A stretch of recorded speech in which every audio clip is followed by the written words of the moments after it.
Hello and welcome to my channel. Here I review new movies and television shows and try to release a new review every day from Monday to Friday. Today, I'm giving my first impressions of the show Velma. Just so I can be upfront, there have only been 2 episodes released, but I won't be reviewing the rest unless there's a significant uptick in quality. It was created by Charlie Grandy and stars Mindy Kaling as Velma, Sam Richardson as Norval, and Constance Wu as Daphne. I'll start out by saying Velma is barely a Scooby-Doo property, and none of the characters in the show resemble any of the original characters at all outside of their clothes. This is a different show with the Scooby-Doo title slapped onto it. It doesn't have the same subject matter, it doesn't touch on the same themes, and the dialogue and humor are completely different. The sooner you separate it from the Scooby-Doo franchise, the sooner you might be able to get something out of it. The story follows Velma, an eccentric and weird high school student. She finds the dead body of one of her classmates and starts to look into her death. As the mystery unravels, Velma reconnects with old friends, makes new ones, and passively looks into the disappearance of her mother.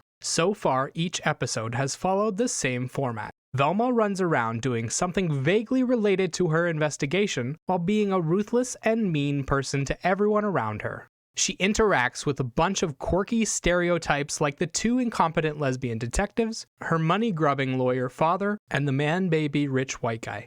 Every 5 minutes or so, the show briefly mentions the main storyline and then returns to whatever joke skit they were doing, like selling drugs or being a waitress for 5 seconds. It's basically a sketch comedy show with as much cohesion as any Robot Chicken episode. The humor is mean-spirited and often relies on making fun of someone's appearance, skin color, sexuality, or other immutable characteristics. There is a lot of hack material in this show and jokes that have been recycled 1,000 times. It just isn't funny. The characters are all stereotypes, and all of them talk like they're being controlled by the same obnoxious academic. Someone who wears a giant badge that says, "I'm better than you." The cast is filled with celebrity voices, and yet they're all doing basic work. Constance Wu and Sam Richardson managed to pull off a few touching moments, but the majority of the cast is just reading their lines. Most of the show is stuffed to bursting with half-written jokes, and yet they don't put any effort into that aspect. Most of the jokes end up falling flat, and are cringe-inducing. The timing is off, there's no passion in any of their voices, and everyone just sounds deflated.